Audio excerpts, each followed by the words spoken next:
இது மகிமை நேரம். கர்த்தரும் இரட்சகருமாய் இருக்கிற இயேசு கிறிஸ்துவின் ஈடு இணையற்ற இன்ப நாமத்தினாலே மகிமை டிவி நேர்களை அன்புடன் வாழ்த்துகிறேன். மகிமை நேர நிகழ்ச்சிக்கு உங்களை அன்புடன் வரவேற்கிறேன். நாம் தொடர்ந்து தேவன் அனுமதிக்கிறதும் அனுமதிக்காததும் என்ற தலைப்பின் கீழே தியானித்து வருகிறோம். இன்றைக்கு வசனம் விவாதம் சொல்கிறது, யோபு 5:17 இதோ தேவன் தண்டிக்கிற மனுஷன் பாக்கியவான், ஆகையால் சர்வ வல்லவருடைய சிச்சையை அற்பமாக எண்ணாதிரும் என்று சொல்லி அங்கே குறிப்பிடப்பட்டிருக்கிறது. சிச்சித்து சீர்படுத்துகிற தேவன். இன்றைக்கு கர்த்தர் நம்மை சிச்சித்து சீர்படுத்துகிற தேவன். பாருங்க, இன்றைக்கு தேவன் அனுமதித்த ஒரு மனிதன் யோபு. சில காரியங்களை தேவன் யோபுக்கு அனுமதித்தார். பாருங்க, அவனுக்கு ஒரே நாள்ல அவனுடைய பிள்ளைகள் மறிச்சிடுறாங்க. எல்லாம் இழந்து போய் அவன் தரையிலே உட்கார்ந்து இருக்கிறான். தூரத்துல இருந்து அவர்களுடைய நண்பர்கள் வந்து பார்க்கிறாங்க. பார்த்துட்டு அவன் வேதனை, துன்பம், அவனுக்கு நடக்கிற அந்த நிந்தையை பார்த்து அவங்க எல்லாம் அவனுடைய சால்வை அப்படி கிழிச்சு, வஸ்திரத்தெல்லாம் கிழித்து கொண்டு அவங்க மண்ணெல்லாம் எடுத்து மேலே போட்டு அவன் பாதத்துல 7 நாள் உட்கார்ந்து இருக்காங்க. அவன் துக்கம் மகா கொடியதா இருக்கிறது. இதெல்லாம் பார்க்கிறாங்க. பாருங்க, யோபு 32:1 குறிப்பிடப்பட்டிருக்கிறது, யோபு தன் பார்வைக்கு நீதிமானாய் இருந்தபடியினால் அவனுக்கு அந்த 3 மனுஷரும் பிரதியுத்திரம் சொல்லி ஓய்ந்தார்கள் என்று சொல்லி குறிப்பிடப்பட்டிருக்கிறது. பாருங்க, கர்த்தர் யோபுனுடைய வாழ்க்கையிலே அனுமதித்த காரியம் அநேகம். அதுல 3 நண்பர்கள் அவன் கூடயே இருக்கிறாங்க.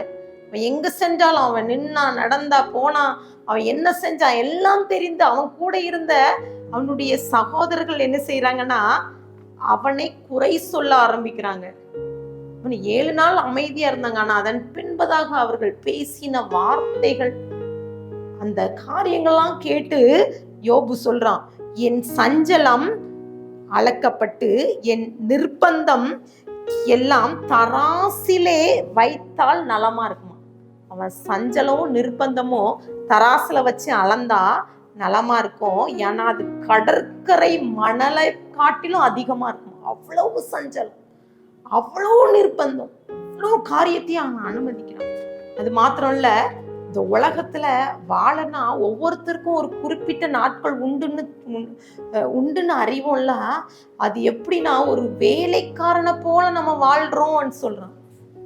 ஒரு எஜமானுக்கு கீழே நம்ம வேலை செய்வது போல இந்த உலகத்துல இருக்கிறோம். ஒரு கூலிக்காரனாக நாம் இருக்கிறோம் என்பதை அவன் சொந்த அனுபவத்திலே சொல்றான். அவ்வளவு வேதனை. பாருங்க, அவன் படுக்கும்போது சொல்றான், நித்திரை நன்றாக இருக்கும்னு சொல்லிட்டு நான் படுத்தாலும் அங்க சொப்பனத்தால இல்ல என்னும் பாருங்க, அவனுக்கு திகில் உண்டாக்குகிறீர். தரிசனம் சொப்பனத்தை காட்டி திகில உண்டாக்குகிறீர் என்று சொல்றான். இன்னும் பாத்தீங்கன்னா, அவன் நைட்டு இரவு எப்போ விடியும் நான் காத்திருப்பேன். ஏன்னா அந்த இரவு நேரத்துல எனக்கு திகில்னால நான் பயந்துடுறேன். அது மாத்திரம் இல்ல, அரண்டு புரண்டு படுக்கிறான். அரண்டு புரண்ட பயம், என்ன நடக்க போதோ, அடுத்து என்ன நடக்க போதோ. பாருங்க, இன்றைக்கு இந்த வார்த்தை கேட்டுக்கொண்டிருக்கிற நீங்களும் கூட இதே போல, இந்த யோபுவை போல எனக்கு ஒரு வியாதி வந்துட்டே, இப்படி சரீர பலவீனம் வந்துட்டேன்னு சொல்லிட்டு புரண்டு படுத்துக்கொண்டு பாருங்க, திகில் அடைஞ்சு போய் என்ன செய்ய போறோமோ, அடுத்து என்ன நடக்கும் கூட கேள்வியோடு இந்த வார்த்தையை நீங்க கேட்டுக்கொண்டிருக்கலாம். பிரியமானவர்களே, கர்த்தர் யோபுக்கு அனுமதித்த காரியம் அவனை தொடலாம். பாருங்க, அவன் தொட அனுமதித்தார், அவன் ஜீவனை எடுக்க கர்த்தர் அனுமதிக்கவில்லை. எனக்கு தெரிந்த ஒரு சகோதரன், அவன் பாருங்க, ஒரு முறை அவர் பிரசங்கத்தோடு சொல்லும் போது சொன்னாங்க, யோபு படுற பாட யாரெல்லாம் உங்க வாழ்க்கையில அனுமதிக்க ரெடியா இருக்கீங்கன்னு சொன்னாங்க. அங்க நிறைய பேர் கை தூக்குனாங்க. அந்த மனுஷன் சொன்ன, ஊழியர் சொன்னா, நான் ரெடியா இருக்கேன்னு சொல்லி கை தூக்குனார். பாருங்க, அப்போ அவருக்கு திருமணம் முடியல. அவர் திருமணம் முடிந்தது. பாருங்க, முதல் குழந்தை இறந்தே பிறந்தது. நொறுங்கிட்டார். ஒரு பிள்ளை மரிச்சதுக்கே நாம் நொறுங்கிறோம்ல. சில உறவினர்கள் இழப்பை நினைத்து நாம் நொறுங்கி விடுகிறோம். ஆனால் இந்த யோபு பாருங்க, எல்லாம் ஒரே நாள் அழிஞ்சிட்டு அவன் சொல்றான், என் வாழ்க்கை ஒரு மாயை தானே அப்படின்னு சொல்றான். சொல்லும்போது யோபுடைய நண்பன் சொல்றான் பாருங்க, பில்தாத்து சொல்றான், என்ன சொல்றான்னா, நம்மளுடைய நம்பிக்கை ஒரு சிலந்தி பூச்சியோட நம்பிக்கையை போலதான். அந்த சிலந்தி பூச்சி வீட்டை தொட்டா, அந்த இடத்த தொட்டா அது நசுங்கிரும், அதை பிடிக்க யாரால முடியாது அப்படின்னு சொல்லி ஒரு வார்த்தையை சொல்றான் யோபுக்கு. ஒரு நல்ல ஒரு வார்த்தையை யோபு 8:20-21-22 நீங்க வாசித்து பார்த்தீங்கன்னா, இதோ தேவன் உத்தமனை வெறுக்கிறதும் இல்லை, பொல்லாதவர்களுக்கு கை கொடுக்கிறதும் இல்லை. இனி உம்முடைய வாயை நகைப்பினாலும் உம்முடைய உதடுகளை கெம்பீரத்தினாலும் நிரப்புவார். நீ நம்பிக்கையாரு. ஒரு சிலந்தி பூச்சி வீடு யாரால கைப்பட்டாலும் அழிந்து விடும், அதுவும் வாழ்கிறது அல்லவா. உன்னை கர்த்தர் கைவிட மாட்டார். இனி உனக்கு நீ நம்பிக்கையாயிரு. உன் வாழ்க்கை ஒரு சந்தோஷமா இருக்கும், கம்பீரமா இருக்கும், மகிழ்ச்சியா இருக்கும், நீ நகைப்பனால் நிறைஞ்சிருப்பான்னு சொல்லி அவனுடைய நண்பர் சொல்றான். இன்னும் பார்த்தீங்கன்னா அவனை நிறைய காரியம் சொல்லலாம். யோபு புத்தகத்தை வாசித்து பார்த்தீங்கன்னா அனுமதித்த காரியம் கொஞ்ச நஞ்ச காரியம் இல்லை. யோபு 9:10 ஆராய்ந்து முடியாத பெரிய காரியங்களையும் எண்ணி முடியாத அதிசயங்களும் அவன் செய்கிறான்னு சொல்றான் பாருங்க. முகாந்திரம் இல்லாமல் நான் காயப்பட்டேன் அப்படின்னு சொல்லி யோபு சொல்ல, நான் மூச்சு விட கூட எனக்கு இடம் இல்லை. இன்னும் பார்த்தீங்கன்னா யோபு 10:9 களிமண் போல என்னை உருவாக்கினீர் என்பதையும் என்னை திரும்ப தூளாக போக பண்ணுவீர் என்பதை நினைத்தரலாம். களிமண்ணை போல உருவாக்கிட்டு நீரே தூள் ஆக்கிட்டீரேன்னு சொல்றான் யோபு.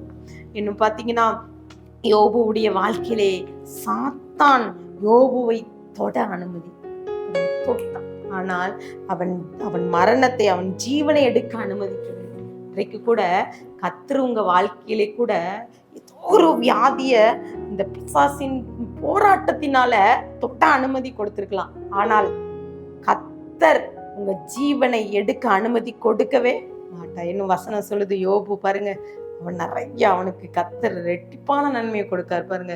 யோபு 42:2 தேவி சகலத்தையும் செய்ய வல்லவர், நீ செய்ய நினைத்த காரியம் ஒன்றும் தடைபடாது என்பதை அறிந்திருக்கிறோம். அவர் செய்ய நினைத்த காரியம் தடைபடவே வரும். யோபு 42:12 பாருங்க, கர்த்தர் யோபின் முன்னிலைமை பார்க்கிலும் அவன் பின்னிலைமையை ஆசீர்வதித்தார். பிரியமானவர்களே, இந்த வார்த்தையை கேட்டுக்கொண்டிருக்கிற நீங்க கூட ஒருவேளை சோர்ந்து போய் யோபுவை போல என் வாழ்க்கை ஒரு மாயை தானேன்னு சொல்லி கொண்டிருக்கலாம். எதற்கு கர்த்தர் எனக்கு இந்த அனுமதித்தார்?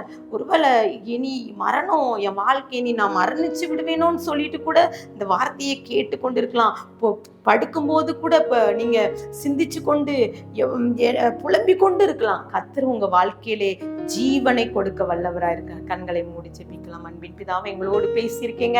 எங்க வாழ்க்கையிலே நீங்க அனுமதிக்கிற காரியம் அநேகமா இருந்தாலும் கர்த்தர் நீங்க விடுவிக்கிற தேவனாய் இருக்கிற யோபி சிறையிருப்பை திருப்பி அவனை இயேசப்பா ரெட்டிப்பான நன்மையால் நிரப்புது போல இந்த வார்த்தையை கேட்டுக்கொண்டிருக்கிற ஒவ்வொருவருடைய வாழ்க்கையில ரெட்டிப்பான நன்மையால் நிரப்பி ஆசீர்வதி. துதி கன மகிமை உமக்கு ஏறடிக்கிறோம். மீட்பர் மூலம் கேட்கிற பிதாவே, ஆமென்.